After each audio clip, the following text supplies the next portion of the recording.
bigger room. Right. Okay, this is a big treat for me because I get my very favorite journalist in the world here. And this is Doug Saunders, who has a sort of a British accent, but he actually was Canadian born. Get out of here. You did today? Okay. Yeah. I thought, yeah, more so than less. It's getting worse. Okay, so here's Doug Saunders. He was born in Hamilton. He was raised and educated in the area around Toronto, including York University. And he's been a journalist, looks like, from just about college age, huh? Yeah, Yeah. 20 years now. Yeah. Right. He spent a while in LA writing very interesting stuff. It wasn't just your Hollywood movie reviews. It was very interesting stuff. That's when I began to notice him several years ago.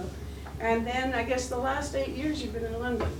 He was the European bureau chief for the Globe and Mail, based in London. And I think probably got tired of traveling 4 or 5 days out of every week practically, all around the world. And so he is now back in Toronto, writing a column. He's got to go home and write one tonight. So those of you who want to join us for supper, I made a reservation for 10 people at the Duke of York. I always invite the speaker out for supper afterward and say that anybody who wants to join us is welcome to. So I don't know how many of us want. Well, thank you to Science for Peace and to Meta Spencer, both of whom are institutions that I've long admired and respected. See, I'm institutionalizing you now.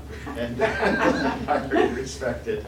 And thank you for coming out on Thursday night for this. Now, normally when I give a talk about this little book, which I will freely confess that I wrote as a bit of an intervention in the US and German elections, one of which has gone off without me needing this ammunition too much, and the other of which I think will need it. The German edition is coming out shortly.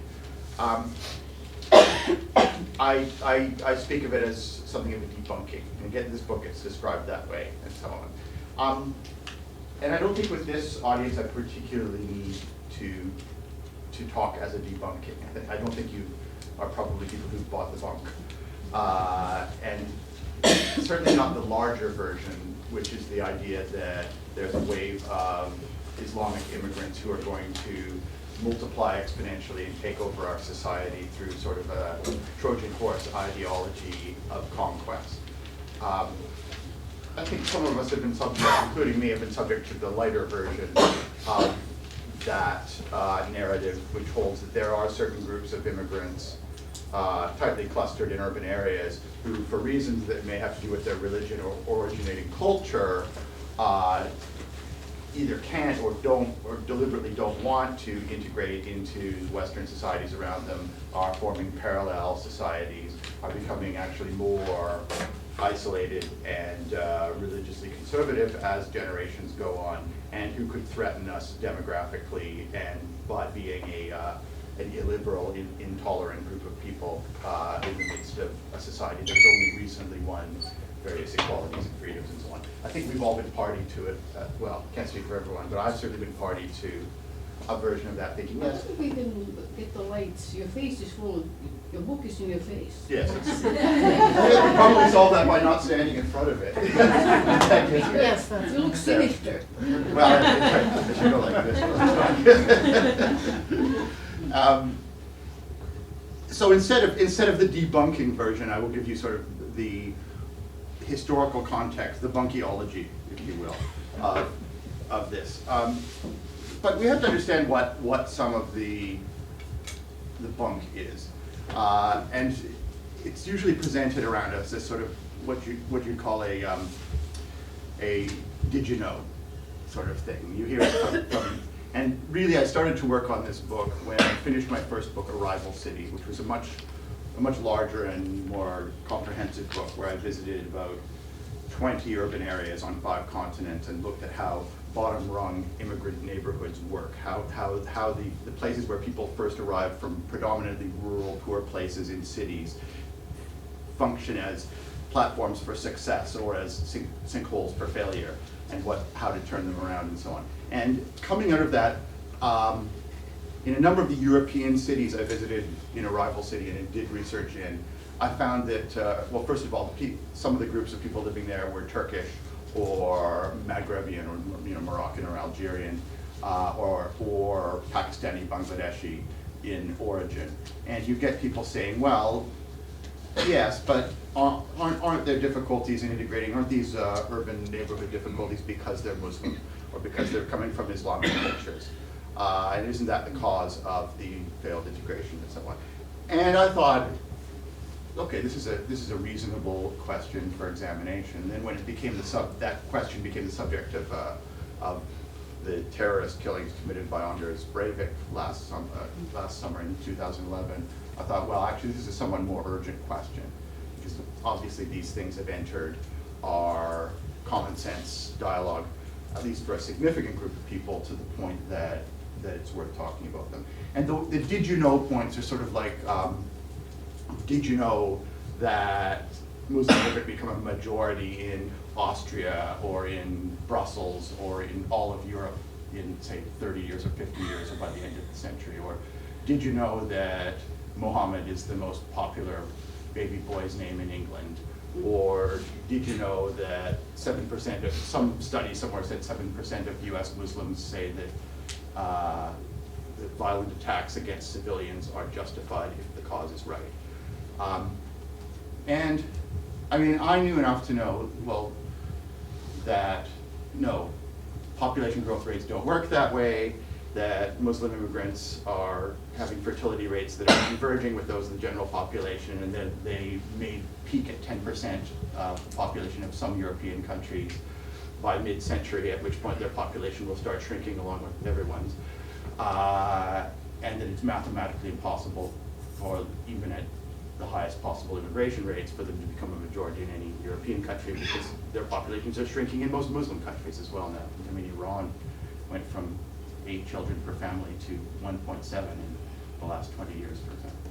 I knew that, yes, Mohammed actually is the most popular baby boy's name in England some years, but that is a numeric reflection of a different phenomenon, which is that white and black English-speaking people have developed the habit of giving their children very unusual names to an extent sometimes 4 times more likely than before, whereas people from most Muslim backgrounds legally give all their baby boys Muhammad as a first name and so on. So in fact, yes, it manages to be the most popular baby boy's name while representing exactly 1% of all childbirths. So, and yes, I knew about the study in which 7% of US Muslims said that attacks against civilians are justified if the cause is right.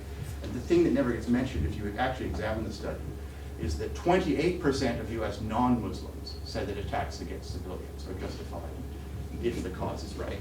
So the question then becomes not why Muslim immigrants are so tolerant of violence against civilians, but why they're so intolerant of it. Probably because they're the overwhelming victims of that. I mean, 85% of the victims of Islamic terrorism are Muslims, and so there's the added factor of worrying about your children getting hooked into some of these political movements and so on.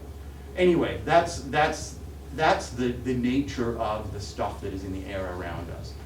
And what's I think useful is to turn back the clock and ask what happens when religious minorities come in fairly substantial numbers to Western countries. Because what we're seeing in that type of rhetoric and language and some of the political ideas behind that, we've heard from Newt Gingrich and Pauline Leroy and people like that who have somewhat glibly suggested that Muslim immigrants are a threat to our society, is a repeat of a set of responses that happen when groups come in. Why do I speak so confidently about there being a consistent pattern in religious minority groups entering the West? It's because of the way religious minority groups enter the West, which is, as I documented in much more detail in a rival city, is to enter urban areas and form specific neighborhoods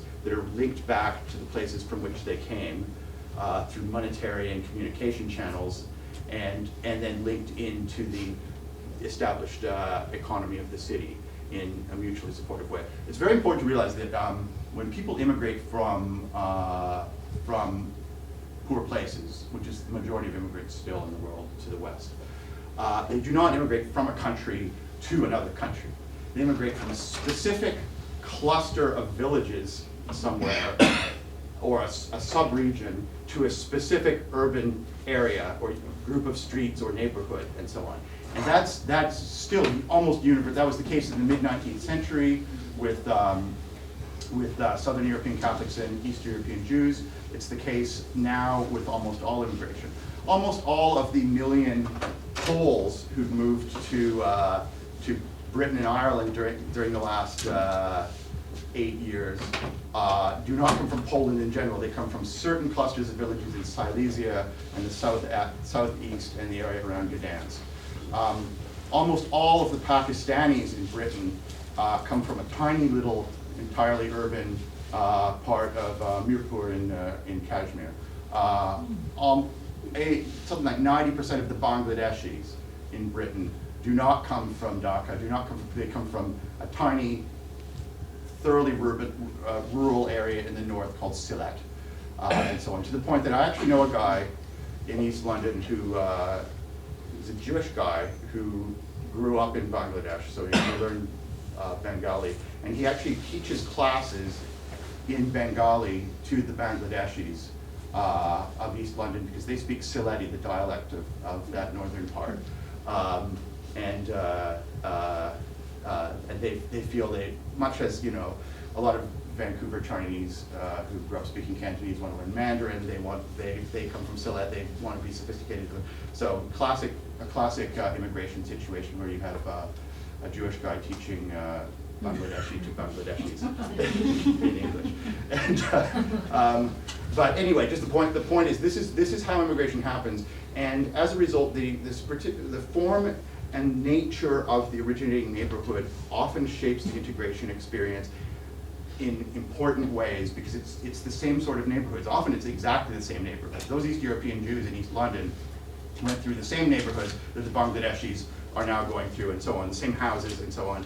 And we could see that pattern with, for example, Kensington Market, or my part of Bloor and Ossington, which saw people from specific clusters of rural villages in post-war Portugal and Italy sort of colonize specific groups of streets at Bloor and Ossington, use the economic connections and the fairly easy access to commerce opportunities to link themselves into the city, and then to sort of make their educational and economic integration. And now we see waves of Eritreans, for example, using exactly those same sort of things and so on.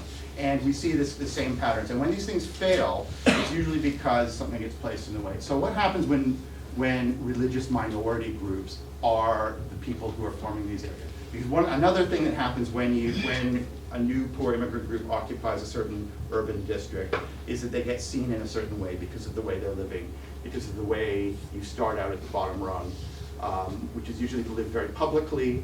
It's usually to live in a way that is a hybrid of the village you came from and where you're coming, and it's usually to be controversial and so on. And I was reminded of that controversy a few days ago when I was in a taxi, and I just wanted to punch the taxi driver because he played at very high volume the song Uptown Girls by Billy Joel. And I couldn't think about anything else, and that's an awful song. It's stuck in your head for weeks. So I will not hum the melody to torment you with what I've had to endure. But because I couldn't think about anything else, what I started thinking was Uptown Girls was probably written in, I think, 1973 or something, probably the last possible historical moment when somebody in New York City could use the term uptown to refer to a certain type of girl. And that she would use the term downtown, and that would have any meaning. Because uptown meant sophisticated, Upper East Side, so downtown meant rough, immigrant, dangerous, probably borderline criminal, and so on. And in the 70s, that still had that meaning.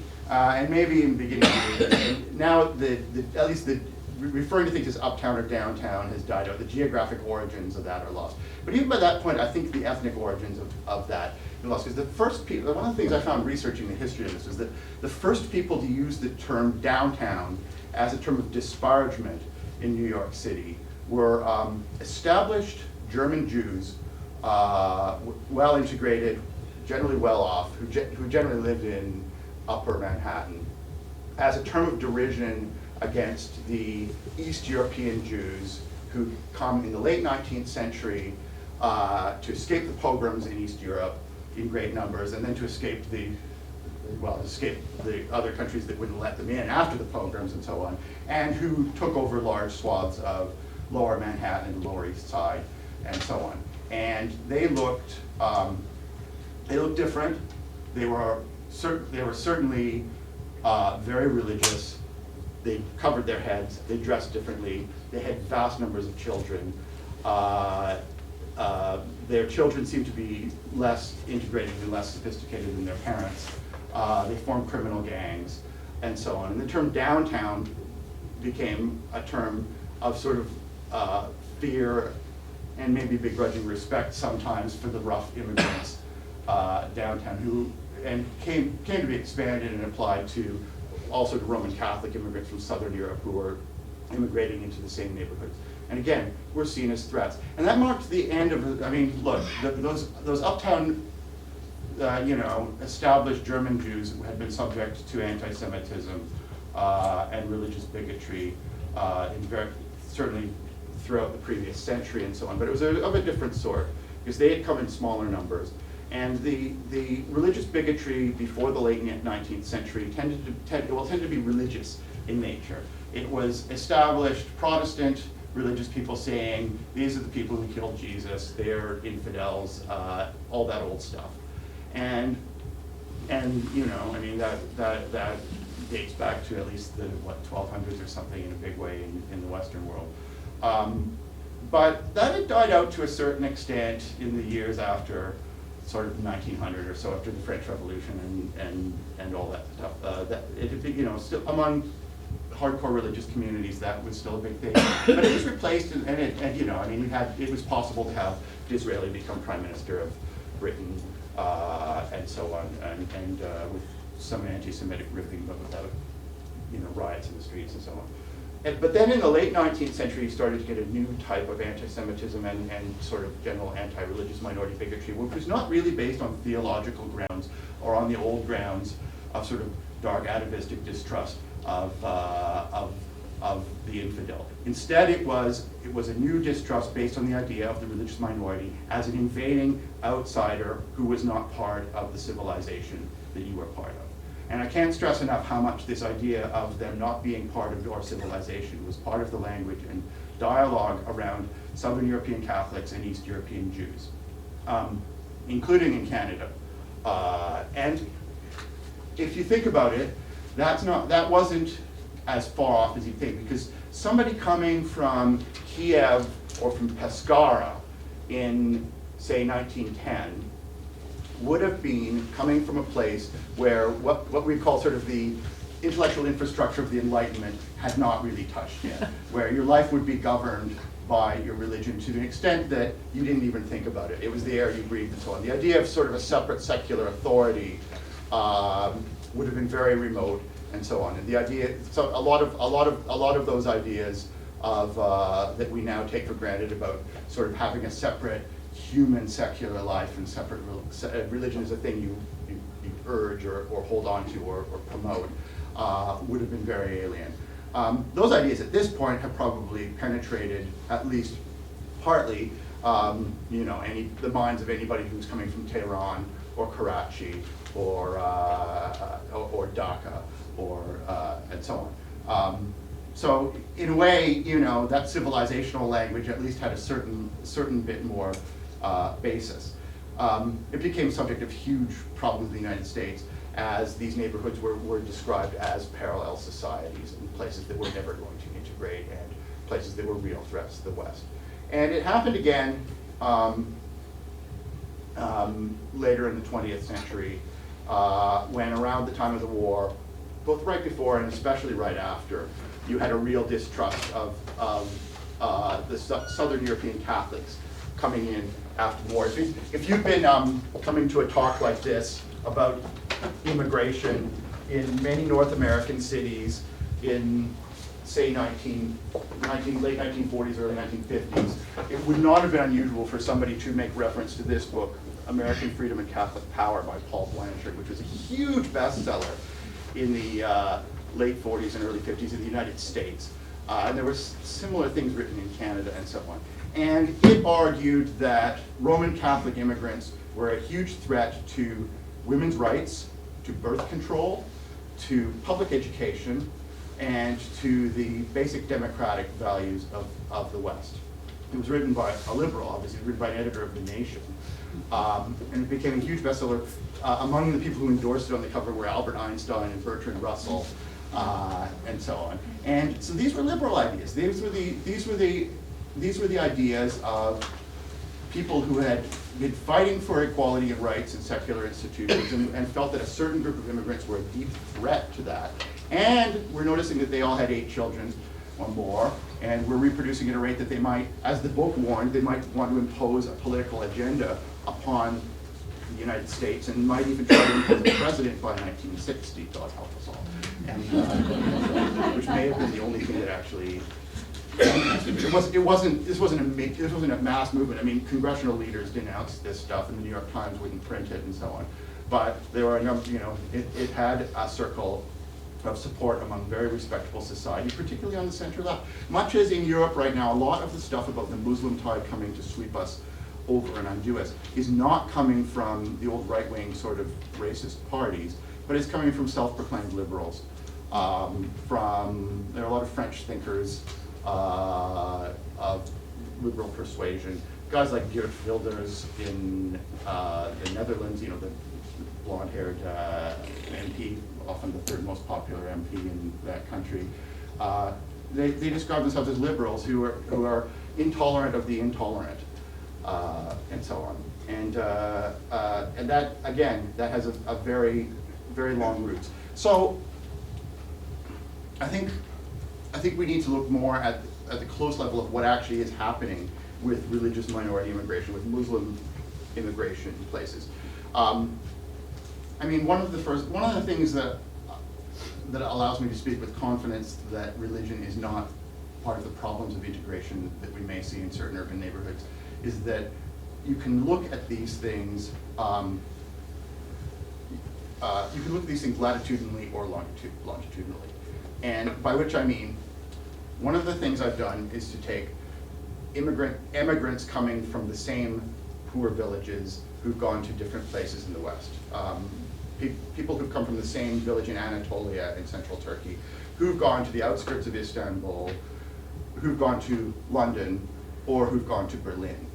And you have very different outcomes depending on that. Those people from that village who went to the outskirts of Istanbul went through horrible struggles and a neighborhood that was outlawed and bulldozed and all this stuff, but eventually became the new middle class of Turkey, and in fact the new middle class is now governing Turkey, very pro-European, pro-Western, but also a little bit more religious than before.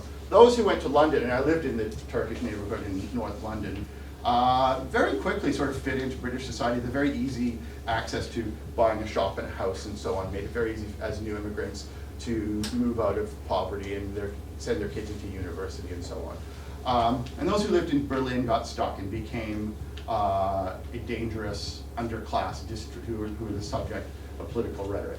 Well, obviously, the fact that the people from the same place are having different outcomes allows us to have control groups and say, and I could repeat this with a lot of immigrants from Bangladesh and from North Africa and so on, allows us to say, okay, yeah, there are some problems that happen with immigrant neighborhoods somewhere, but it's demonstrably not a product of the originating culture or of the religion.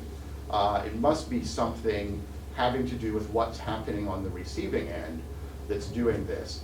And religion may sometimes be an effect of this, and so on, or part of the effect. I mean, there are things that happen with immigration where people grasp onto religion very tightly as a sort of security blanket.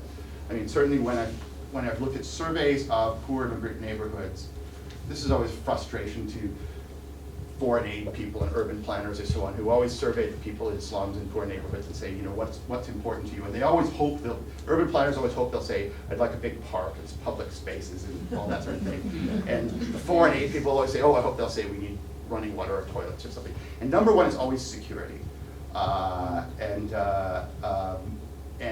Always, everywhere it is. And that means a number of different things. Sometimes it means they would rather have the police protect them than beat them up. But it also means that they're terrified for their daughters and so on. And it means a bunch of more ineffable aspects of security. There's a thing that we're seeing around the world, before I get into this sort of on-the-ground detail here. And we're seeing it inside countries with people in India who've moved from farm villages to Mumbai. We're seeing it internationally with people who've moved from, you know, North Africa to France and so on, and we may have all experienced it ourselves at some point in life, where you realize when you move to the city that you cannot get by on one income. Absolutely no way to make ends meet and have the kids cared for and all that if just the husband's working. The family structures of the rural area then become untenable. And you have to have your wife work in some respect, or one of your daughters work and so on. And the second thing you realize is your wife and your daughters are maybe earning a lot more than you are, actually. You're pulling a rickshaw, they're doing a garment factory or something like that. They're actually making more, and they're maybe having better educational outcomes and so on. Your sons are dropping out of school at 16, your daughters are going to university and so on.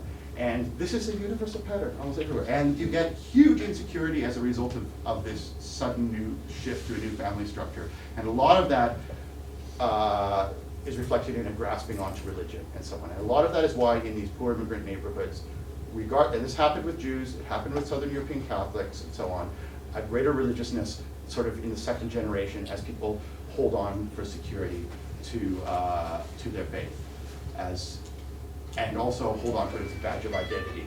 And this, I think this has been particularly amplified during the past 20 years, because a lot of people coming from Muslim majority countries find themselves in a situation where that is the only identity they can grasp onto that has any meaning or something. I mean, certainly to say you were Egyptian during the last 20 years was not a badge of pride. It was a place that had gone backwards, it was degraded and so on. A lot of people prefer not to say that. Arab had stopped being a great badge of pride as it became associated with humiliations and so on. But Muslim became a very defensive badge of identity. So certain things in the integration experience cause people to fall into that. Now, in working on this book and the last one, I might not be able to show you those photos, but anyway, I'll tell you about the place that got this started very briefly. After having worked on a rival city, I became a little bit more interested in how the Muslim neighborhoods of European cities were becoming places that had a bad reputation and so on. And I've done a big case study in a rival city of some of the ones in Berlin. And I knew that the problem there was rooted in German citizenship laws. The Turks who'd come in the 1960s, them and their descendants are now 2 million people, so it was a substantial number, had been brought in by the factories, by the transistor factories and the car factories, because of huge labor shortages, much like the ones Canada suffers now, Germany had then. And they were Gastarbeiter, guest workers, which meant they theoretically were meant to stay for 2 years. They actually thought they were going to stay for 2 years, but the factories thought no way. And because, of course, if you've ever worked in a factory, you realize that even the so-called unskilled jobs, it takes a good 6 to 8 months for someone to get up to a reasonable level of competence and speed in a so-called unskilled job. And the factories really didn't want to waste the time having someone do that and then only stay on for 2 years and so on. So really pressed them to stay. And they did stay, and then they fell in love and got married and continued to live in Germany, 2 million of them, without ever Germany allowing them to have citizenship laws, because German citizenship laws until very recently were based entirely on bloodlines and so on. So it was not only impossible, it was unthinkable for any Turk to become a citizen. And that had a set of consequences that I think the United States is seeing now with a couple million people as well, which is that because they were living there permanently and working there permanently, and their children were living there and working there, and then grandchildren and so on, but they had no pathway to full legal citizenship. They could not buy a house. They could not send their children to post-secondary education. Primary and secondary education were okay, but those were pretty bad in Germany. They could not start a legal business beyond sort of a kebab shop, which now is of course the thing that's on every German street and so on, because the Turks did what they could. And it became, for a number of reasons, much easier to link themselves into the old economy of the country from which they'd very happily run away from, than it was to link themselves into the German society and economy. And you've got these dish cities and so on, where you see these Plattenbau apartment buildings encrusted with little satellite dishes pulling in the Turkish channels and so on. Your kids aren't learning English or learning German, and you've got a language in Germany about the parallel societies being formed by these people and so on. I would say that there was 95% a result of the citizenship laws. And again, because we know that Turks from the same places were becoming economically and educationally and therefore culturally integrated just fine. And because if you ask the people there about their aspirations, they were being thwarted by these citizenship laws. Now, I did another bunch of research after a rival city where the mayor of Antwerp, which is the sort of the largest city in Flanders in northern Belgium, asked me about his problem neighborhood. Now the Turkish and Moroccan neighborhoods of Belgium are often the sort of scare stories in a set of best-selling books and YouTube videos and so on by people like Mark Stein and Bruce Bauer, and Melanie Phillips and so on, in which they describe walking through these terrifying neighborhoods where there are little mosques everywhere, all the women cover their heads, where, you know, if you were to be identifiably Jewish, you'd be spat on, and worse things, and there's, you know, awful things going on. And the horror stories about these neighborhoods have become part of the dialogue of the right. I would say especially here in North America, where people don't have as much chance to actually walk over and check them out.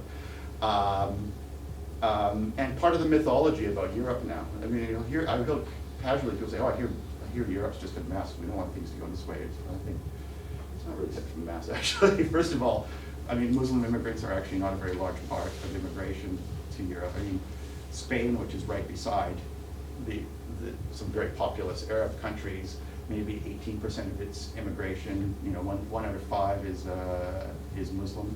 Most come from South America and so on.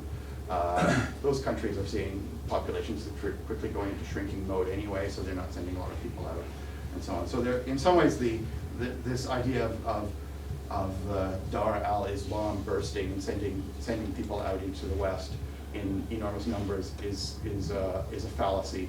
And so is the idea that there are horrible urban neighborhoods. But you do see failed Muslim majority urban neighborhoods in Europe, and I'd say there's a risk in Toronto as well, for a number of reasons that I think it'll help if I describe this neighborhood in Antwerp where the mayor sort of had a deal. I said, if you let me live in it for a few weeks and give me access to all your statistics and all your social workers and your whole educational department, and let me ask them any questions, and then I will try to tell you something about how your neighborhood works and so on. And it was interesting walking into it, because this was a classic sort of European 19th century neighborhood just north of the wonderful train station in Antwerp, and in fact just north of the famous Diamond District, of sort of tight clustered houses with little shops below them, of the sort of Dutch style house. And they were all very tightly populated, but there were a lot of little shops, and it seemed to be thriving. I mean, its main street, Handelsstraat, was full of these sort of Moroccan and Turkish-owned fish shops and butchers and cafes and so on. It did not feel. My first thought was, if this is a bad neighborhood, then I mean, people talked about it like, you know, the Bronx in 1973 or something. But it did have social problems. There were gangs. Young men were dropping out of high school at 16 and forming gangs, and sometimes getting into religious extremism, and they had 4 riots, and most of which were just street gang fights, often involving soccer games. and sometimes involving drugs and so on. So anyway, it was a rough neighborhood in many respects. But after interviewing the people there and talking to people at length, I mean, before I get to the actual things that I think make these neighborhoods fail and make integration fail, I should say that I sort of had an epiphany when I realized that I had this feeling of familiarity in it for ages, and I realized what it felt like was when I lived in London in the mid-1980s, when I was very young, I was like 19 or 20. And in those days, if you went to Tower Hamlets, to Brick Lane, Spitalfields, Whitechapel, that area of East London, right beside the City of London, it felt that way. It was a dangerous place. It was Bangladeshi and Pakistani by that point in great numbers. The Pakistanis and Bangladeshi immigrants had come for industrial jobs that had then disappeared when the industrial economy disappeared, and it just sort of begun to form curry shops and so on, but weren't doing very well. And it was a dangerous place. There were both Bangladeshi gangs, there were neo-Nazi street gangs that battled with the Bangladeshi gangs. There was extreme poverty, the emergence of diseases that you hadn't seen for a dozen decades, educational failure, religious extremism. It was in those neighborhoods where you saw the riots against the satanic verses and that sort of thing. And you just generally didn't go there at night. I mean, even to buy drugs and so on, you just generally didn't want to in the mid-'80s. It was a tough neighborhood. And it was a lot like these European neighborhoods. And then what happened? Well, I moved away, and then 20 years later came back to London, and suddenly it was still poor, still Bangladeshi and Pakistani immigrant, but thriving, right? The businesses were thriving. It was where all the bankers went for lunch and ate curry. It was where all the yuppies formed art galleries and so on, and the schools were generally doing better. The great educational failures and crime worries were no longer from the children of the Bangladeshis and Pakistanis, but from the white working class kids there who were failing out. And the Bangladeshi and Pakistani immigrants had fairly reasonable rates of university attainment. They had many famous names in business and so on. They're the chairwoman of the Conservative Party and so on.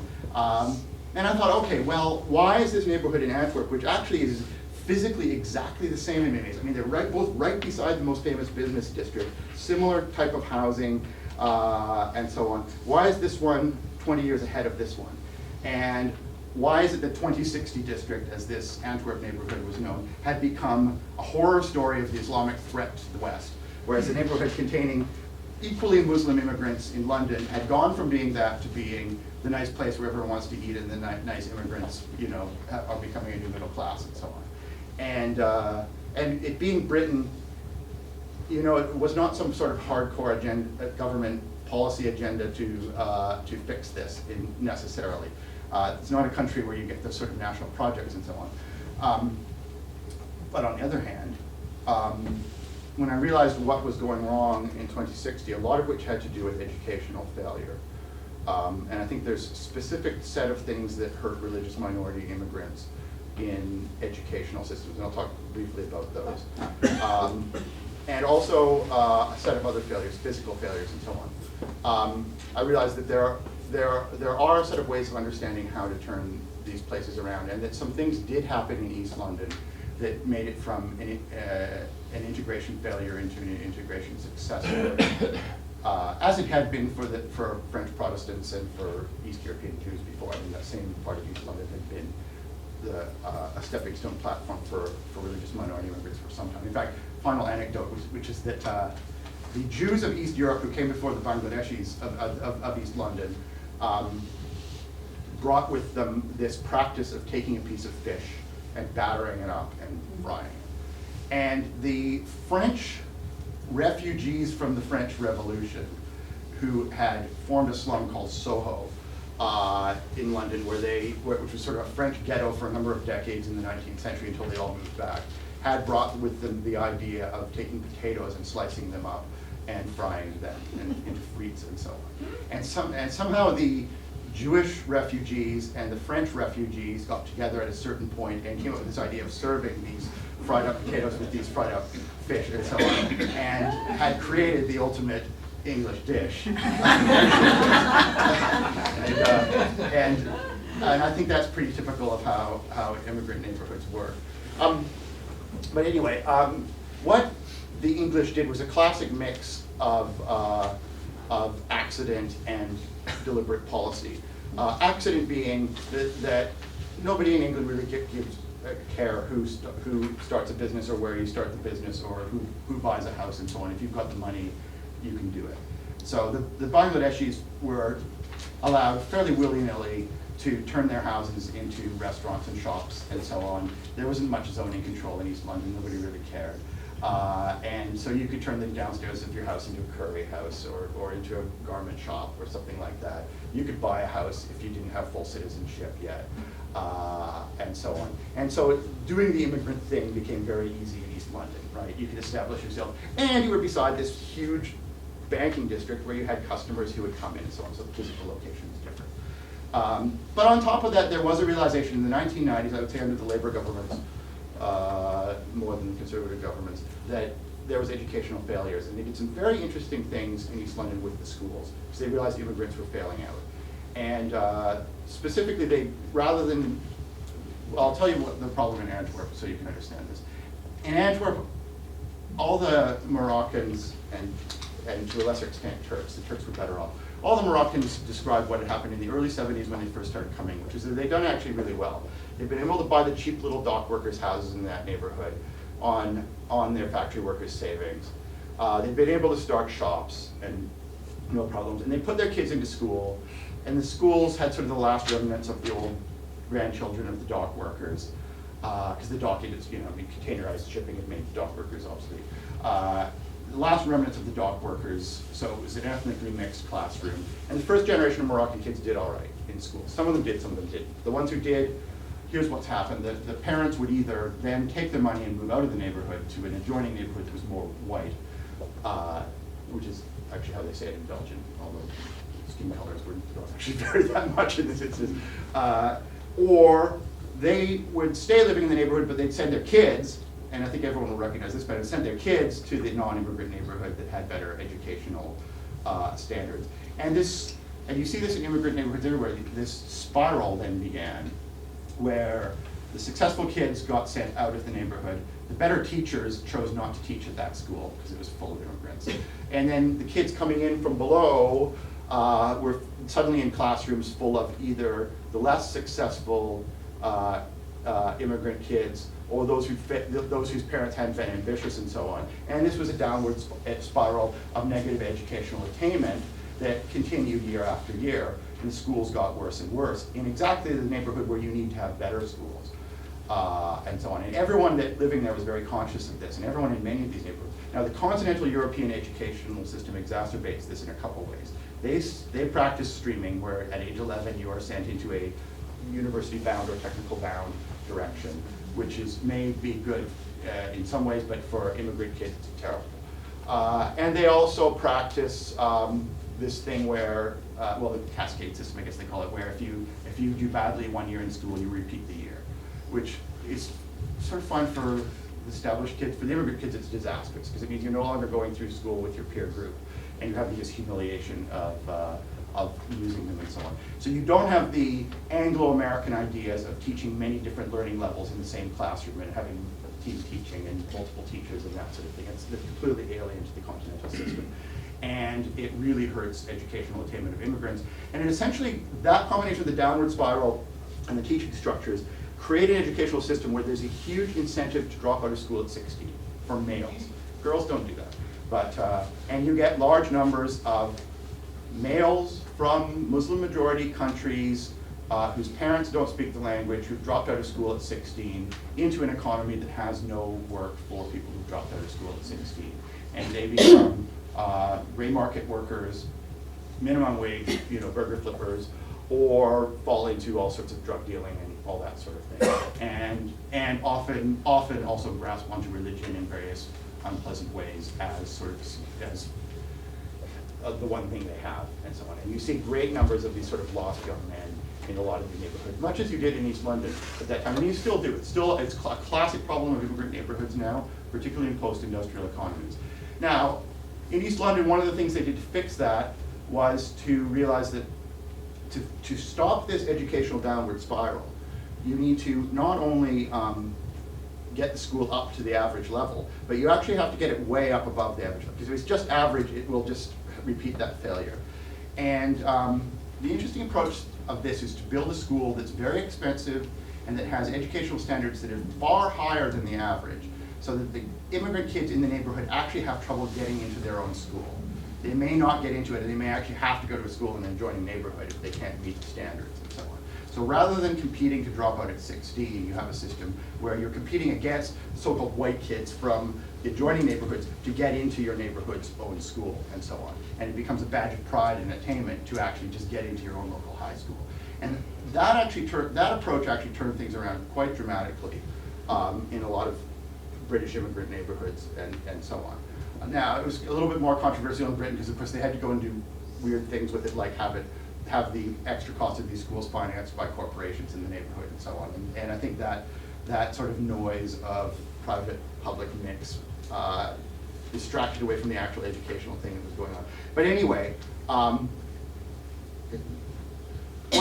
if I can sort of conclude about what the things are that make integration fail, in a number of different ways I can show that it's not religion that causes it, and it's not the specific cultures that people are coming from. And I will not retell you the laundry list of studies and research that I have, but you can find it in this book and so on. But that poverty, and in Canada we have a large volume of stuff to indicate this too, that this failed integration, educational and economic integration pattern afflicts groups by geography and skin color, but not by religion and so on. In other words, you have the same integration patterns of success or failure among Hindus, Sikhs, and Muslims coming from the same parts of the subcontinent, but you do not have the same patterns among Muslims coming from that part of the subcontinent, from North Africa, from or from Indonesia, and so on. So in other words, you find a commonality among geographic origin and race, but not among religion and so on. And as I mentioned earlier, this other thing. What stops integration from working? And I'm very adamant about this point that when you have educational and economic integration, i.e. meshing into the economy, the cultural stuff really does follow after that. And that's a near universal and so on. Yes, people will continue to have the same religion and to eat some foods and have maybe like the movies from their parents' homeland and so on. But in the important cultural ways, as far as embracing institutions of secular values and basic human equality and so on, that follows from educational and economic. Barriers tend to be one of three sorts that stop this sort of natural functioning of the immigrant neighborhood to succeed. They can be physical, and I think I've mentioned some of those, particularly the isolation and so on. And I think in Toronto this is an enormous risk, because the post-war immigrants, they got the Victorian housing downtown. The Chinese and Greeks and Italians and so on, they all got these Victorian houses in the 50s and 60s because it was a lucky period when people who looked like me didn't want to live in a Victorian house. We forget that until the mid-70s, Victorian houses were very unfashionable among the white middle class. And we all wanted to live in the burbs or live in high-rises and so on, and we all derided these higgledy-piggledy, ugly little houses. And the immigrants got them. And not only did they benefit from the rise in property values, but they were ideally situated houses close to consumer markets, that it was easy to form shops in the area and within walking distance and so on. They got lucky. Canada got lucky. I mean, Canada's great integration success story in many ways was just geographic luck. And the new generation, who just by unfortunate coincidence of time and geography happen to often be Muslim rather than other religions, they get the inner ring suburb high-rise neighborhoods instead. And these pose really big problems. First of all, the pathway to ownership is often much more difficult. There's no physical space to start a business in many cases. And then getting consumers from the sort of established core economies is a problem.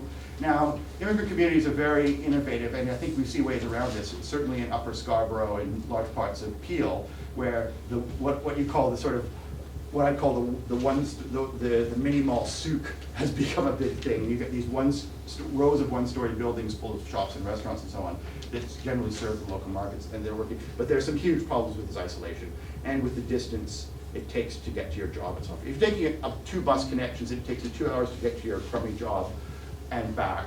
Then that's 4 hours a day when your children are left with the concrete patch between your apartment buildings as their main form of childcare. And I mean, no surprise if they form a gang or something under those circumstances. Physical barriers, citizenship barriers. I would say the most dangerous thing for any Western country is to have a large population living on a de facto permanent basis in their country who do not have a pathway to full legal citizenship. I think Germany learned that lesson the hard way with the Turks and is only now correcting that. And I think the United States is suffering that very badly now, with a couple million people who are supposedly undocumented, who now have children and grandchildren and are well meshed into the economy, but have no pathway to legal citizenship or ability to send their children to university or to start a legal business or to buy a house and so on.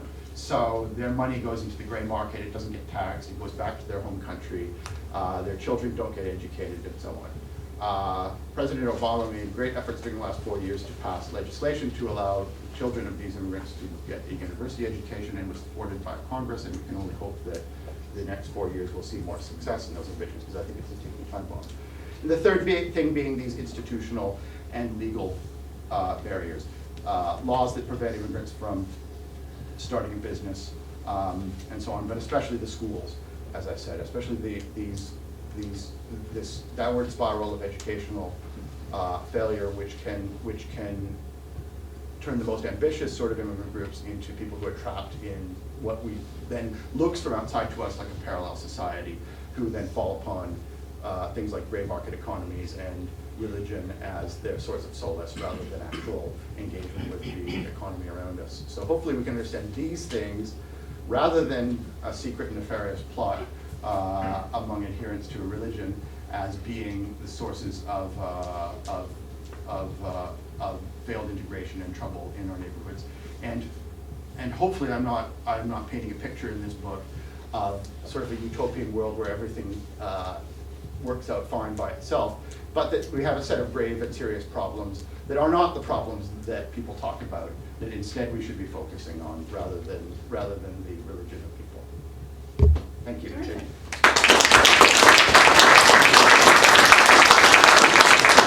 The white sweater, yes. I had a question, and I do apologize, I have yet to read your book, so you might have talked about this in the book itself, but I'm curious as to how you define Muslim immigrants. Do you define it based on national geography from which they originate, or based on religion? For the purposes of this book, I've had to define them the way they're measured. What was the question? How do you define Muslim immigrants? By geography of where they come from and so on. And that's a significant question in a number of ways. Because yes, a lot of countries do not have, I mean, France, which has the largest Muslim population in the Western world, officially has no statistics about race or religion or so on. They're not allowed to have statistics about that, or even about immigration status and so on. So officially, everyone's just French, citoyen, and that's legitimate because a lot of the Muslim immigrants in France, when they immigrated, they were French citizens, right? I mean, if you were from Morocco or if you were from Algeria or Tunisia, up to, 1961, you were a French citizen. So they weren't immigrants in the technical sense. This is also true of all the Jamaicans who came to Britain in the 1950s and all the Indians who came to Britain in the 1950s. They weren't immigrants. They had British passports and British citizenship and so on. Anyway, this creates but luckily in France, there's been a huge volume of scholarship and some very impressive scholarship to measure the practices and beliefs and so on of these immigrants. The United States, of course, has wonderful statistics, although it's a tiny Muslim population. And there's huge discrepancies in integration. So I mean, the United States, Muslims are like the most, are one of the wealthiest and most integrated of groups. They have the highest post-secondary attainment of any religious group, certainly higher than Christians and so on, except Jews. And in Europe, you have some troubles with them. But how am I defining it? Generally, the way you detect this is by nation of origin. And this becomes tricky if you get large populations coming from somewhere like Lebanon, where a lot of the people who came from Lebanon in the 20th century were Christians or Jews leaving. A lot of the Lebanese in Canada are Christian, and so on. On the other hand, if you get people coming from Bangladesh or Pakistan or Indonesia, you can, in most places, you can be fairly sure that their cultural origins. I mean, I use the term secular Muslim a lot in this book because there are a lot of Muslims in the West who do not have religious beliefs whatsoever. Certainly a religious believer would question that term and say, oh no, it's not a culture, it's just a religion, and if you cannot call yourself Muslim if you don't. But the fact is there are a lot of non-religious Muslims around, and people like Salman Rushdie have embraced the term secular Muslim to describe themselves, much as the majority of Jews in Israel have no religious beliefs and so on. But they're still Jewish because it's both a culture and a religion and so on. And we know in France, in fact, that, and one of the things that I really wanted to promote in this book is that when immigrants from Muslim countries arrive in Western societies, they very quickly fall to the level of religiosity of the society around them. So Muslims, people from Muslim countries in France, about a fifth of them have no religious beliefs. Actually, there was just a study by IFOP, which is a very large survey organization, that indicated that it may now be a quarter of self-identified Muslims in France who do not have religious beliefs at all. And only about 5% attend a mosque ever. Other than on, the sort of Eid, much like some people are Christmas and Easter Christians, you're sort of an Eid and Ramadan Muslim. And so about 5% attend a religious institute, go to a mosque regularly. And in the United States, about 50% do. And about 50% of Muslims in the United States say I'm Muslim first and American second, which alarms a lot of people when you say that, except about 50% of Christians in the United States say I'm Christian first and American second. Whereas in France, you get a much lower rate of people saying that. So, that indicates that generally the level of religiosity gets adapted by people there. Now, what I'm not doing in this book is breaking down. Look, I'm taking very heterogeneous religion and set of cultures, and I'm homogenizing them. Partly because I'm working with the data that's available, which does not distinguish between, say, very secular Muslim practices, such as Alevis from Turkey, who are very feminist and very don't see religion as a very big part of their life, and more ascetic or religiously, Islam is a religion that actually is more variegated, I think, in practice and faith and forms of observance than Christianity is. It just doesn't have as many names for it and doesn't speak the word as much and so on. But I am homogenizing that because that's what's available and because I'm addressing a set of questions which are homogenizing them. So I'm taking a bunch of people saying, what happens when the Muslims come in? There's two ways I could approach this. I could say, there's no such thing as the Muslims. I could say there's very moderate groups like Ismailis and Alawites, and then there's some guys from Saudi Arabia who are very ascetic faith and so on. That's one way I could do it and say, this is all nonsense and it's all just mythology. Or I could say, okay, let's take you at your word and say, answer your question. What happens when the Muslims come in? Let's reify this idea of the Muslims statistically and look at it as an aggregate set of figures about how people behave and believe and so on, and examine the question head on and so on. And that's what I'm doing here. I mean, in many ways, it's a very old school Orientalist sort of book where I am the observing subject as a Western man with no religion, looking down upon the incoming hordes and analyzing them scientifically and so on. I'm taking a very old-fashioned approach to a very atavistic set of ideas and so on. Because I think actually for the audience I want to write for, that's a much better way to do it. And hopefully it'll also have some value for other people as well. So I think you had a question. So I think you gave us a very good historical perspective. And I think, I haven't read your book, but I noticed in your talk, you did mention the word 9/11 or any of the events that occurred Oh, I do, afterwards, yeah. or any of the events that are happening in the Middle East Yes. and so forth. And I think that's playing a huge role in how Muslims perceive themselves Yes. and how or non-Muslims perceive Muslims and the tension between the two groups. So maybe, I mean, the data hasn't come in yet in terms of the threat that they pose since 9/11 on local communities in North America and Europe, but where do you see this going? Because Well, my starting point for this book is 9/11. Well, and actually it's July 7th, because I mean, I opened with my own narrative of my London neighborhood where there were suddenly a lot of people in headscarves and beards in my London neighborhood. And right around 9/11, it just happened to quote. I mean, look, the Muslim immigrants, unlike say Sikhs, were the product of a very unfortunate coincidence of timing, which is that there was some substantial amounts of immigration to Europe and North America just as, sort of around 1990, the political movement known as Islamic extremism or jihadism became a big thing and so on. And their arrival coincided with this explosive political movement. Interestingly, the Southern European Catholics of the mid-20th century had exactly the same problem. The reason why Blanchard's book could be accepted by so many people was that Catholics from Italy and Portugal and places like that came to North America exactly as all their countries were fascist or religious extremist and were subject to backwardness and poverty and so on. And you could point to them, much as people point to a lot of Muslim majority countries now and say these places are infected with the disease that's caused by the religion.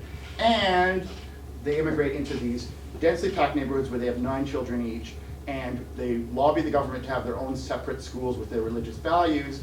And not only that, but they are the source of most criminal gangs in the streets of North American cities. The largest acts of domestic terrorism in the United States up to like the 1950s were committed by immigrants from Catholic countries, including the assassination of a president and so on. So there was a public association of Catholics with both domestic violence and international fascism and failed state status and so on. So now Muslim immigrant has this set of things and so on. 9/11 created a lot of this, but yes, as you say, also created a set of political ideas in the minds of a certain number of young Muslims, which was to identify yourself with that. The old idea that the world is divided into a world of Islam and Christendom or the West became very popular, both among the sort of writers who I'm trying to discredit in this book, and among a good number of Muslims. Not just Osama bin Laden and so on. But certainly, it's important to point out that Islamic extremism is a political territorial movement. It's not a religious movement. And we can demonstrate that. I couldn't have said that 5 years ago. 5 years ago, we did not have a body of knowledge on what causes extremism that was substantial enough. We've had a real revolution in our understanding of the ideological and personal motives of Islamic extremism, with huge studies from MI5 and the CIA and from a number of academic bodies and survey groups where they've interviewed thousands of extremists and their supporters and so on, almost none of whom are very religious when they go into it and so on, or come from very religious communities. In fact, the most religious groups, Muslim groups, are the least likely to produce extremists, and also the most densely clustered ethnic neighborhoods are also the least likely to produce extremists. It's a middle-class movement. It's a middle-class movement of generally integrated and not very religious people, and it's more often the loner in a mixed neighborhood than someone in an ethnic neighborhood and so on. Now, of course, once you become an extremist, you adopt a certain language of Salafism and so on. The religion becomes part of your language. But it really shows what the NYPD just discovered, because the NYPD spent the last 6 years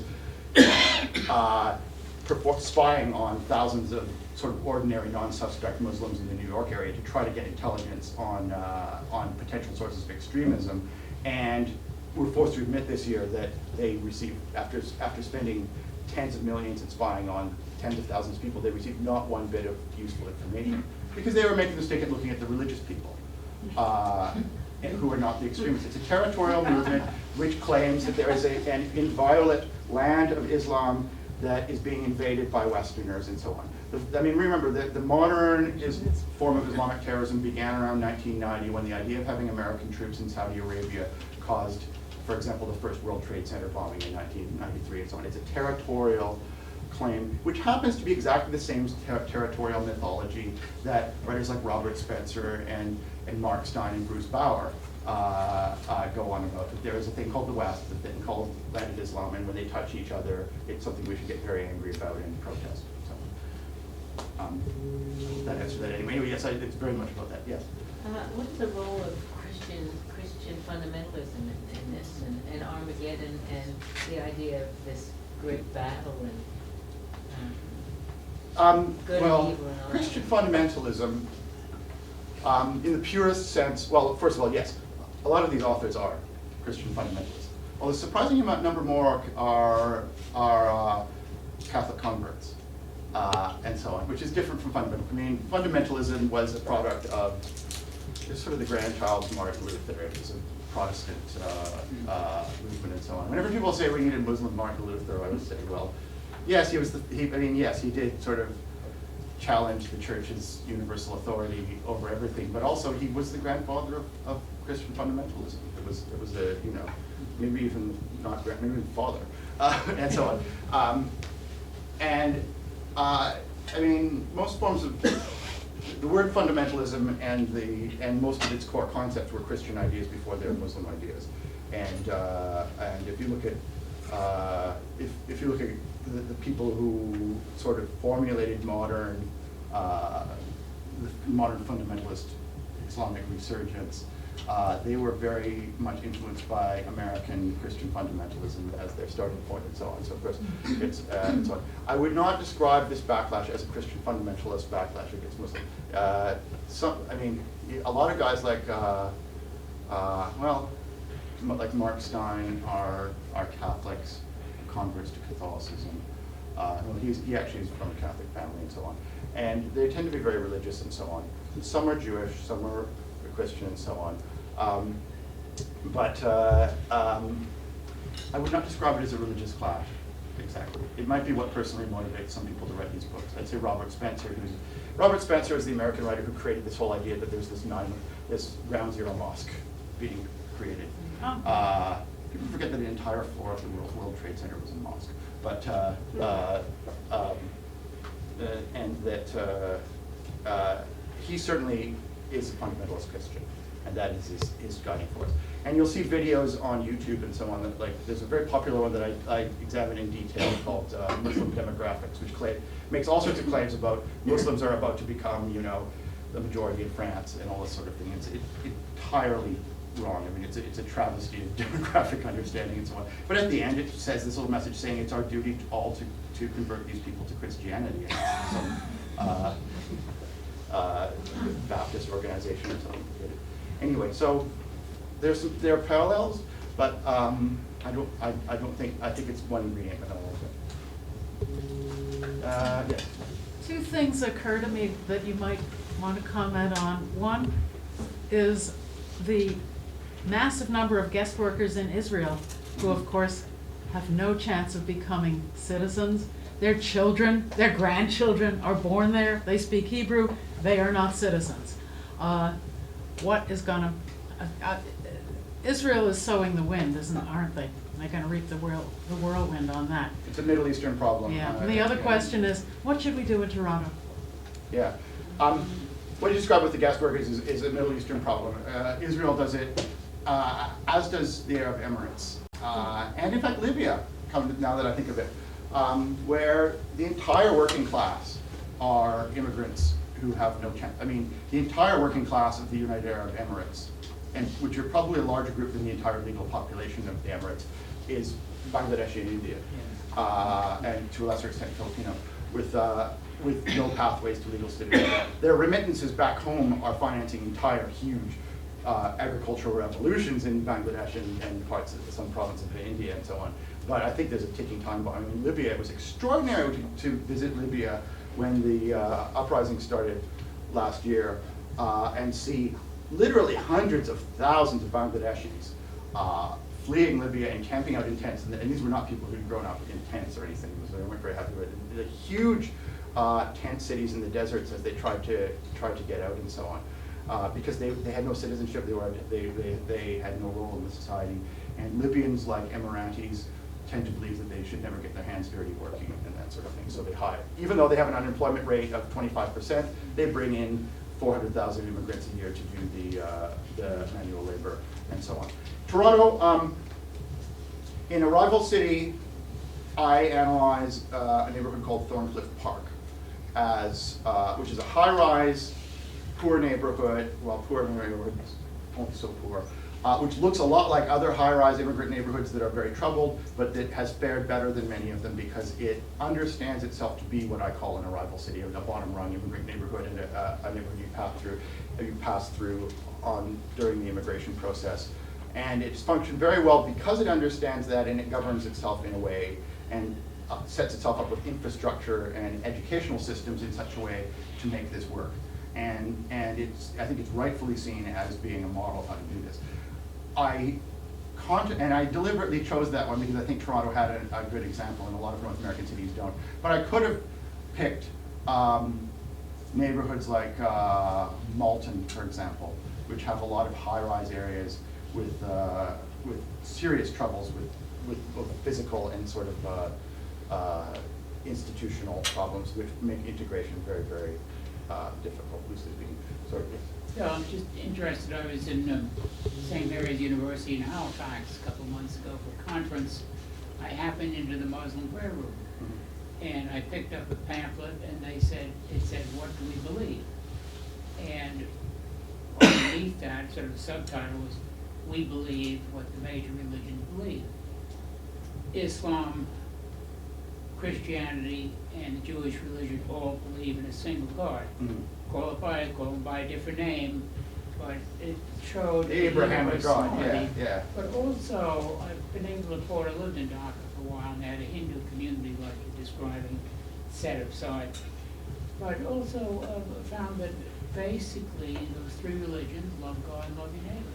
And you can capitalize on that, I've found, with the Islamic communities and Jewish communities too, and for Habitat for Humanity, for volunteer work, for donations, et cetera, et cetera. I deliberately start out with this by saying I'm going to ignore scripture and theology, partly because there's a response to the type of extremist anti-Muslim literature I have, which is simply to go through scripture and so on and try to defend the faith and say, oh, this is a religion of peace and you're bigots and so on. And actually I kind of want to address the people who believe this stuff in a different way and say, let's just put aside all that and let's look at this in a behavioralist way and say, let's look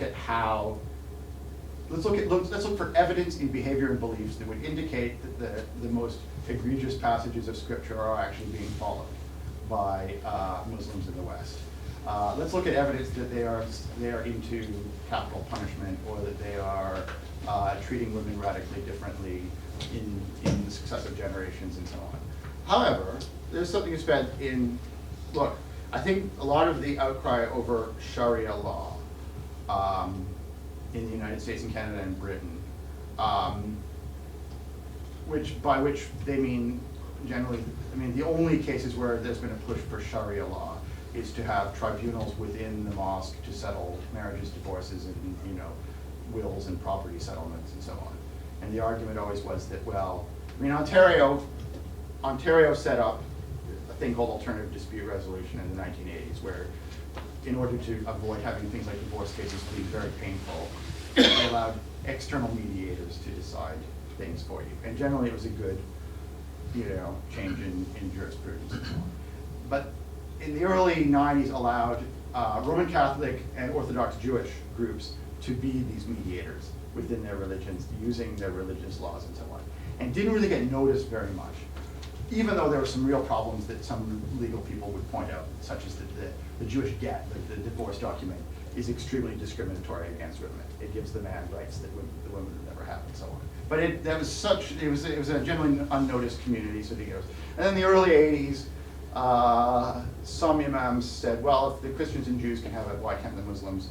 And there's a push in Ontario to have these tribunals allowed inside the mosque, which would technically be under Sharia law. And that was a huge noise. You remember that. There was a huge stir here in Ontario, and it wasn't just conservatives who said we don't want this Sharia law going on in mosques and so on. It was a lot of secular Muslims who didn't like the idea that maybe someone in their family would have religious law going on in a secular society. And Dalton McGuinty, the late, I think made a shrewd decision in my mind, and he said, let's be done with all of this. Christians, Jews, and Muslims shall not have tribunals within their churches to settle these disputes and so on. Religious law should be left as private pastime, and the law should be secular and independent. That's one way of solving it. In Britain, instead they said, no, let's go ahead with it. As long as it doesn't actually conflict with British law, do what you want within your religion, settle divorces, settle property disputes, whatever, that's your thing. Now they could have pointed out that Sharia law, well, I don't like it, is basically the Ten Commandments.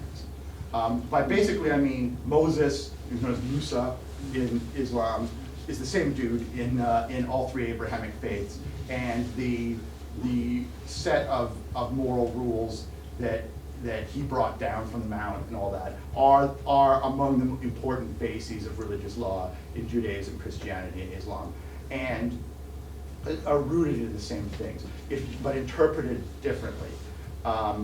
Certainly, there are Christian groups who could decide. I mean, if you look at the Ten Commandments very carefully, they seem to indicate that apostasy is as serious a crime as murder, and by extension should probably be punished by death, which is what the first commandment. That having an image of Jesus Christ or God on your wall, the second commandment, is a grave crime as serious as murder and should be punished that way. And there are a few Protestant sects that still believe that images of Jesus are a deep sin and so on. And so on. So it's more a matter of interpretation. And it's been a few centuries since any Jewish group interpreted their religious law as being apostasy is punishable by death. And it's been a shorter time actually since any Christian group did, and there's still some fringe ones that do and so on. And there's, if you go to Yemen or Afghanistan, you will find national laws that still say apostasy is punishable by death and so on. So it's a matter of interpretation. But anyway, yeah, it's quite legitimate to say that generally the monotheistic Abrahamic religions, the three of them, basically have the same set of things going on within the religious communities in different levels of development, and can be addressed using the same sort of logic and so on. And I think it's important. And yeah, as you say, as far as mutual understanding, I think it could help a lot within those communities. I'm speaking here as somebody from an Olympian height, looking at religions as sort of objects of study from below that I have no part of, but I think there might be some better things to be done for people who are within them. Now, do we have time for one more? Yeah, you have until almost 9. All right, yes. As a teacher, I'm extremely interested in what you said about schools being institutional areas. I have 2 questions. Do you know what the catalyst was for why the standard in education went down with the influx of immigrants? And while I really agree with the idea of making it a challenging environment, somewhere where you have to work to be at, and I can see those character traits in immigrants, being a child of an immigrant myself, does that not run the risk of raising the bar a bit too high, that language barriers and other things might increase failure rates? Well, first of all, the first point, what causes the failure is a combination of the most ambitious parents and therefore children, and the most ambitious teachers both fleeing the school and the new immigrant neighborhood, right? And in a cycle of those two things reflecting on each other.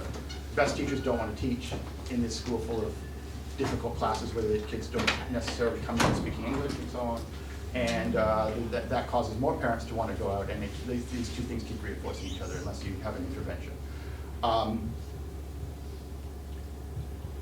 I know teachers have troubles with this sometimes. I mean, in downtown Toronto, look, it's very interesting. I just brought my children back from England, who were brought up in England, and they sound funny. And and I was worried, and they say some odd. My daughter kept referring to that striped animal as a zebra and being laughed at her. But well, it's a zebra. It is. And if you cross the road, it's at a zebra crossing. And Yes. And I just spent years, I mean, they're 11 and 7, so all they knew was English. And I was really worried about them fitting in and being the weird outsiders and so on. And it was pretty bad, because they go to a school just to go to Christie Pitts and so on. So, and my fears were all unfounded. I mean, they immediately fit in perfectly, because of course, being the kid with the strange accent from a foreign country, there does not put them at all in the minority in a downtown school, and so on. And so it was nothing. Certainly it helps to resource up schools a little bit to have more than one teacher in a classroom, which I don't think is done enough in Canada. In Britain, having 2 or 3 teachers in each classroom, I think larger class size is a good idea, which puts me at odds with most people in the world. Because it allows you to have several teachers, right? Same reason why a lot of the best university lectures are often the ones that have 500 people in the lecture hall, but a bunch of good TAs in circles and so on. The professors who teach the 500 student lectures, their complaints are not that the problem that they're too long. They have enough complaints and so on. But now I don't think grade 3 student should be at a 500 student lecture. It'd be interesting to try.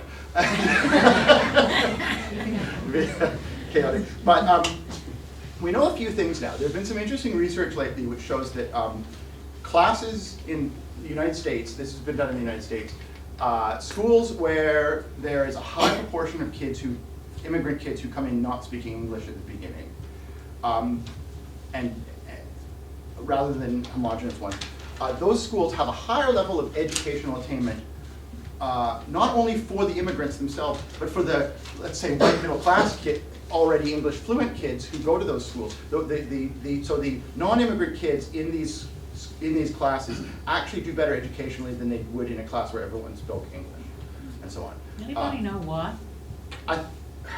Look, I think one of the reasons is that in a lot of communities, kids from immigrant backgrounds are more aspirational and are pushing to succeed. And I think it also speaks to the type of education that you get overseas. So I have several students who come from certain countries that they study in grade 11 what we're teaching here in grade 8. Sorry, vice versa. They study in grade 8 what we're teaching here in grade 11. So there's more of a challenge to rise up to that level of let's all be learning the same thing. There is that. I would say that there's a problem with in a lot of these mixed schools in formerly working class areas where the grandchildren, well, and whatever, of the descendants of what in England we called the white working class, often have real educational attainment problems because they've been brought up by families that generation after generation have learned you drop out at 16 and work in the factory. And this is almost built into the DNA of the families, and you're almost mocked as a male if you don't do that. And it becomes benefit dependency and all sorts of things. And the interventions needed to break that cycle of educational failure are much more difficult than the ones needed to break immigrants. Because generally parents of immigrants or immigrant parents do push their kids in school. Often they don't know how. Often the poor Moroccans I knew in the 2060 in Antwerp were interesting because these are people from such an incredibly, deprived, poor area in northern Morocco that they certainly didn't speak Flemish. They didn't speak a word of French, which is spoken in Morocco quite widely. And their Arabic was so bad it was barely comprehensible to an Arabic speaker. They were goat farmers from the sides of mountains and so on. And they didn't really know how to work the educational system. The idea of the mother showing up, never mind the father, at a parent-teacher meeting was they had no comprehension of that, and so on. And there's great frustration in the educational system. You couldn't get the parents to be engaged, except that the parents did want, broadly speaking, their kids to have a level of attainment better than they had. They knew there were no jobs and so on, but. So you get the classical immigrant pattern, but often you have a lot of things getting in the way of that. And if the kids, I think, if they're kept engaged and kept encouraged, they will propel themselves through the system. But if there's something that stands in their way, if there's something that one bad teacher can cause, a whole entire cohort of kids to be thrown into the, into the burger joint. To what extent do you see the mainstream media contributing to anti-Muslim biases in Canada? To an extent. I think it's become, I think it's become acceptable in some polite society and some media outlets to say almost as a presupposition that they are different, that they are a different group and so on, that certain crimes and honor killings and so on are, which I do think is a distinct thing and is a specific product of an isolated culture. But that is an inevitable product of the religion and so on. I'd say we're better off than the United States and many Western European countries where it's become a big political movement to say that, right? I mean, I can name a few columnists and people on Sun TV and so on who rail on about this stuff. But it's not become a big political movement. I mean, the Conservative Party has some backbenchers who surely do believe this stuff. We believe that there's not so much a religion as an ideology of conquest and all this. But they're never allowed to have a voice anywhere in Parliament. You have to credit Stephen Harper a little bit for not allowing the Newt Gingrich type stuff to become part of his party. And I think that's partly tactical, yeah. It's partly tactical in that the Conservatives realized that the Liberals actually got all the immigrant vote by not being like that, and the Conservatives are on a very deliberate big project to become the immigrant political party, right? And insulting people's religion is not very helpful to getting that vote. And that's fortuitous. Sometimes the motives don't have to be benign for the outcomes to be benign. I'm not very Kantian that way. But we've seen it erupting. In Quebec, that last election was full of anti-Muslim bigotry from both parties, right? We had the liberal mayor of, I forget which town, suggesting openly that the PQ candidate was suspect because she was of Algerian origin and it was clearly a reference to her religion. And we had all this business of banning religious symbols, which may be in the French tradition a great noble thing, except they exempted the gigantic cross. Very quick one. I think it has become a big movement on the internet. Oh yeah. And it's very surprising to get circulars from all kinds of progressive, good people sending really vicious materials. I get weekly, sometimes daily, from people that I had, to my mind are good people. And yes. I had to respond to them and give them heck, and tell them to send my counterattack to other people. But we are flooded with it on the internet. Somehow, the newspapers don't publish it, but the internet is full of it. It's real worry. It's American material that is kind of shaped in a Canadian form very often, and it just goes out. A lot of it is sort of the scatter effects of the Middle East conflict that has caused a lot of Muslims in the West who come from nowhere near there, who come from Bangladesh or somewhere, to identify with Palestine. Has caused a lot of young Jews in the West to identify with Israel in ways that aren't very healthy. And passing around these things has become sort of part of that. A lot of my Jewish friends regularly get things from relatives that are very inflammatory about how, every Muslim secretly is part of a meeting that observes this code in the Quran, which instructs them to do this on such and such. I mean, things that are kind of laughably conspiratorial and that sound like an almost backwards version of the Protocols of the Elders of Zion or something. And they'll get in the email saying, oh, this is funny, but it sort of adds up. It becomes sort of a drumbeat of background noise, and you start to believe it, and so on. And yeah, I know a lot of people who have an uncle who constantly is emailing things like this along to them and so on. I mean, I kind of wrote this book for that uncle, in certain ways. Not for the people who believe in sort of a huge religious conspiracy. I think those people are few enough in number that they're not a problem, and that and they'll never be convinced anyway. But the people who buy the books about the religious conspiracy, I don't think the people who buy books by Mark Stein or Robert Spencer or so on are racists or bigots at all. Actually, I think many of them are liberals who are looking for an explanation of why all these people with the beards came in on their street at the same time as terrorist attacks were happening, and that was the only answer that was available. And so I'm very careful not to denounce people as bigots or racists. I don't use the word Islamophobia at all in this book. Also partly because I don't think there's anything wrong with being afraid of a religion, but so on. But yes. Cameraman, you get privilege. Thank you. How much of the myth of the Muslim tide do you think is fed by protection, like the will to protect one's own religious privileges, such as the Roman Catholic school system in Ontario? Maybe some, but I don't think a lot, actually. I don't think it's necessarily coming out of religious communities so much. I mean,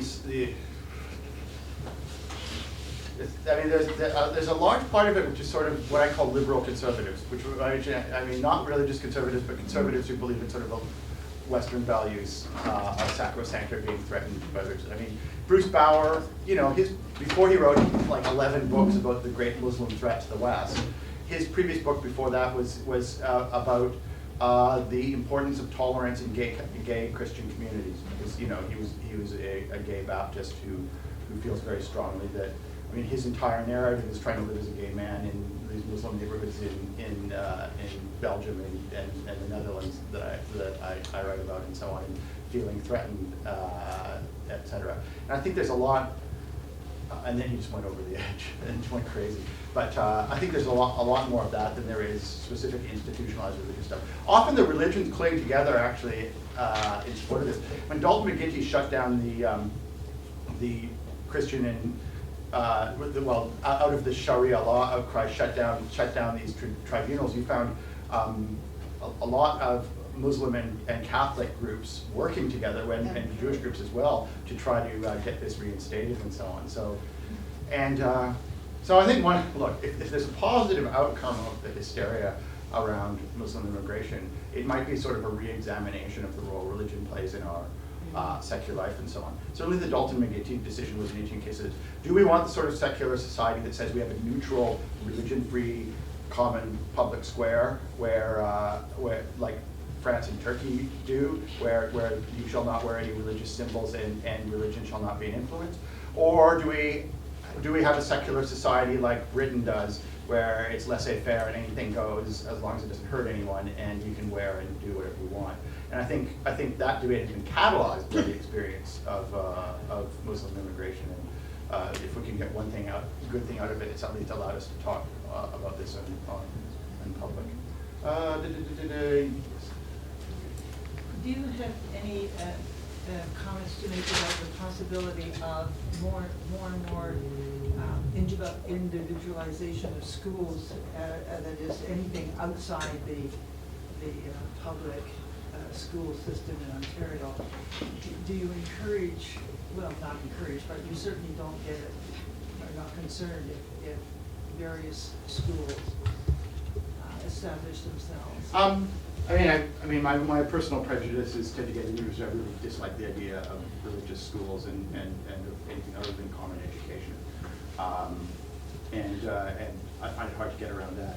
I think actually Muslims in North America generally don't try to do that. There's not a huge, among a few small communities, there's a few small schools set up, but really you don't get the thing you get with Catholics and to a lesser extent some Jewish communities of having completely religiously separated schools. You really don't find a substantial number of Muslims who are seeking that at all.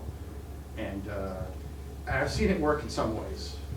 As an exception, I did see in Belgium a group of Turks who, although the Turks formed their own school that was not religious, and it wasn't just for Turks, but they built their own school as a way around this problem of educational failure. And it was a pretty good school, and so on. So a community wanting to build, to invest in education is fine. I think segregated education is not a great solution. Although look, tons of American Catholics did go through separate Catholic schools, and tons of Ontario Catholics did, and they have not become a great poison to society or and so on because of it. So as a secular person who really dislikes the idea of religious education, I do, on the other hand, have to acknowledge that it hasn't exactly ruined people. Right? I could not, because I could not, the half of my cousins who went to Catholic schools and the half who didn't, I would not be able to, on any evidential basis, point out which are which from the outcomes. So sir in the green shirt. I wonder if you can expand a bit about this extremism and when you said that the extremism is more territorially based and religious based. And I was thinking about this, and zealots are scary in any religion, but the Muslim religion, what comes to mind is Salman Rushdie, the Dutch cartoons, and the poor girl in Pakistan. A little louder, please. Yeah, what about the Rushdie thing and the Mohammed cartoon protests and all that sort of stuff. Now, what's interesting about those is those are not coming out of the Islamic extremist movements. I mean, they're not coming out of the same movements that are Al-Qaeda and jihadists and that sort of thing. On the other hand, those are explicitly political movements. I mean, these are not things that were rooted in the religion historically and so on. You did not get protest against depictions of the Prophet Muhammad 20 years ago or 50 years ago, and so on. I've been in places in Iran where you'll see pictures of the paintings of the Prophet Muhammad on the wall, which are somewhat more acceptable in some Shiite traditions, and so on. And the whole idea of having any decorations on the wall is more acceptable in certain Shiite traditions.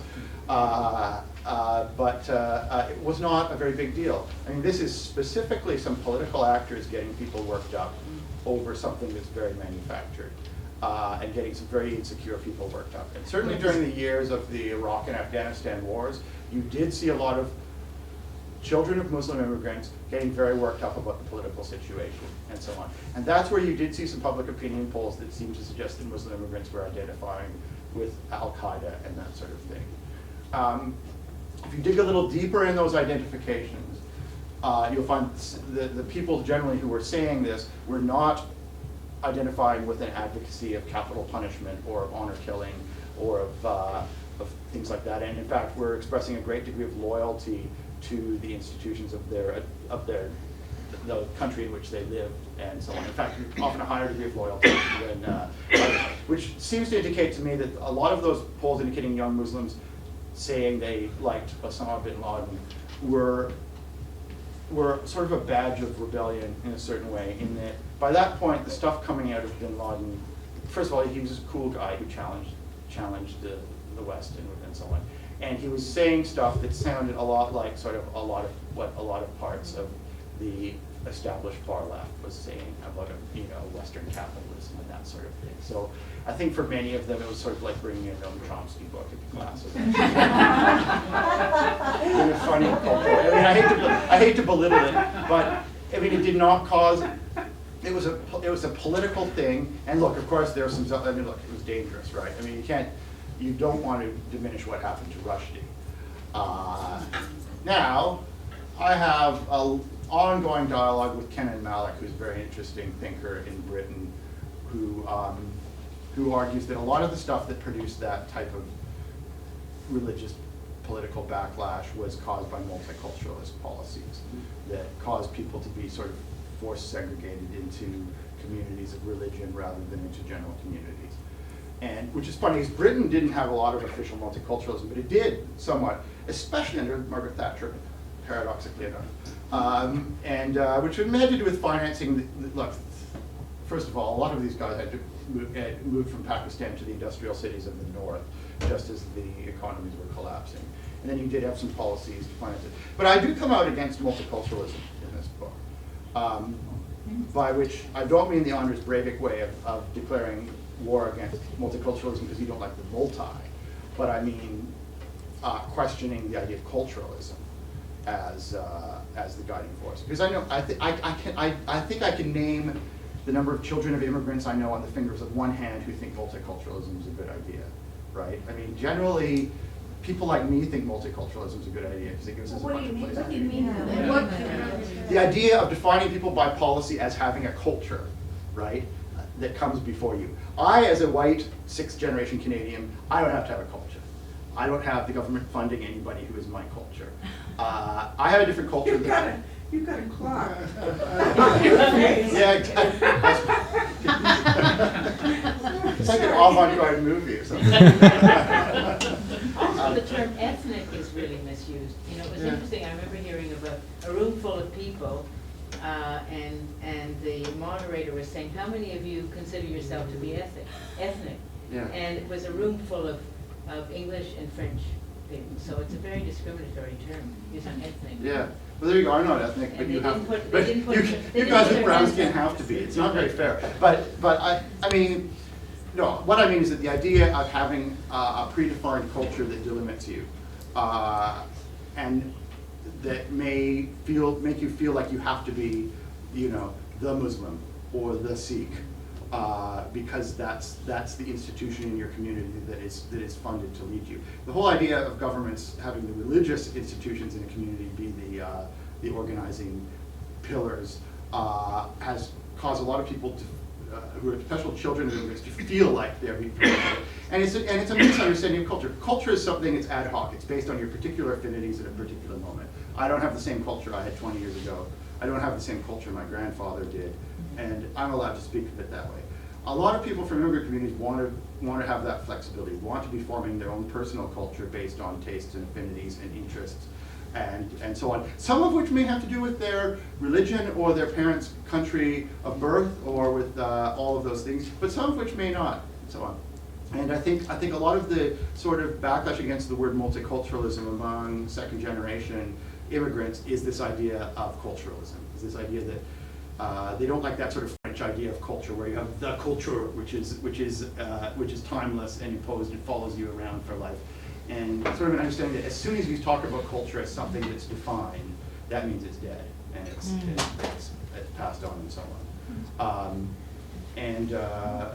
So I'm sort of making the case against culturalism in general. We need to escape, as I say in the conclusion, I think a lot of Muslim immigrants in the West and others as well feel that they need to escape the prison house of culture.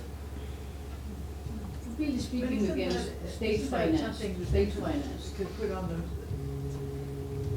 No, I'm also speaking against the idea of understanding people that way, of thinking of someone as being the product of a culture, right? People are not product of culture. A culture is a product of your material circumstances, right? When your educational and economic circumstances change, you have a new culture, and so on. And that can change extremely quickly. You know, 20 years ago, what we would have thought of as the culture of the Irish was a culture of poverty and drinking and failed aspirations. Now the idea of the culture of the Irish is almost Scandinavian in its sobriety and order and so on. So we have to realize that cultures can change overnight, instantly, and not try to have ideas of policy or of the mind that causes them to. That's a fact, Jane. Oh, Culture yes. has a higher, it's different. It's a product rather than a cause. Go on, Aida. Aida Graf has thoughts. Go ahead and tell him what you're thinking. I can see your wheels turning. It slipped out, finished. Okay. Thank you for your. Yes. I've got a debate going on with somebody Well, who. you see, yeah. okay, let me pick up something. Yeah. You talk about culture and the multiculturalism. I see it as enabling newcomers to fit within a society that has certain attributes which fit in with the mainstream, and this to me is a bridge for them. I agree with you insofar as we're talking about Yeah. pluralism. Yeah. I agree with you. Because I do think, and as I argued in Arrival City, that when immigrants form tightly clustered, ethnically homogeneous neighborhoods, what some would call ghettos, that actually is better for integration than if they're dispersed across a wide geography. And I won't get into the reasons why now, but I do think that's the case. But what we're talking about there is pluralism, is the tolerance of having divergent things going on with a core of firm, what you'd call core values that are shared among everyone. Respect for secular institutions and basic human equality, et cetera, et cetera. To me, the step after is cosmopolitanism, which when we here say, oh, French, we don't want French, we don't want this, we don't want that, it goes against that kind of approach. But the difference between pluralism and cosmopolitanism, which I embrace and I think are important things, and multiculturalism is the way the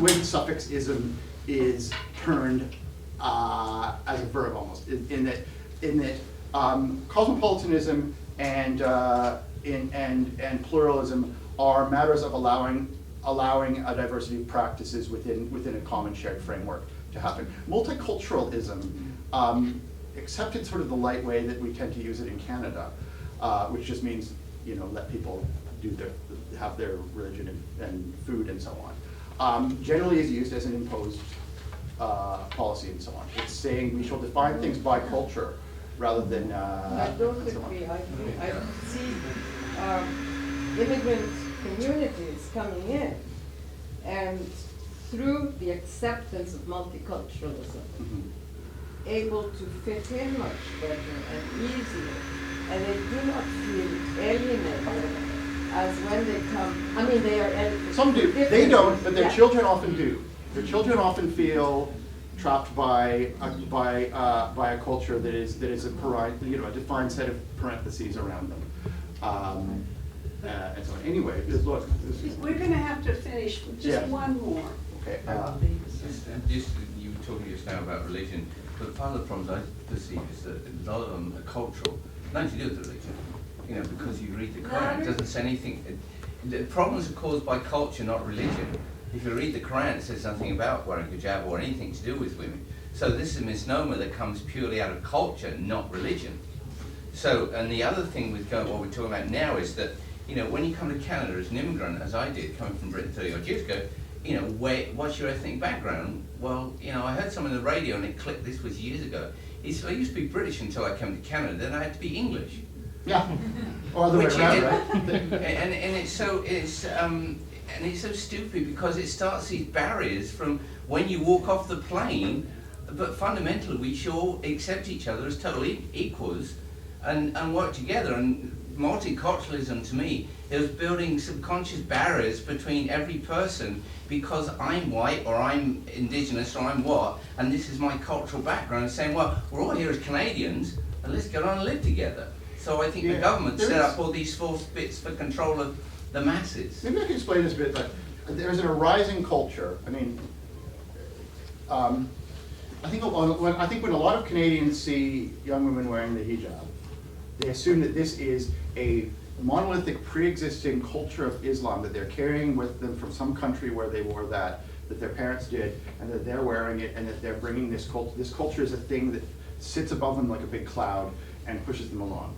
If you look at what actually happened with the hijab as a practice among Canadian immigrants and their children, that's not how it worked.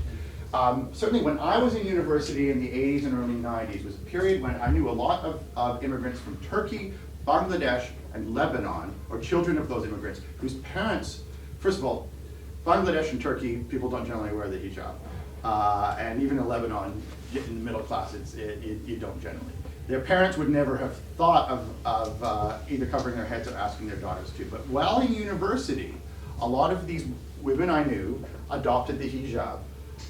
Now, some people will say, well, maybe they're going to mosques where the imam is from Egypt or Saudi Arabia and is poisoning them with these ideas and so on. Whereas in fact, usually they weren't going to any mosque at all.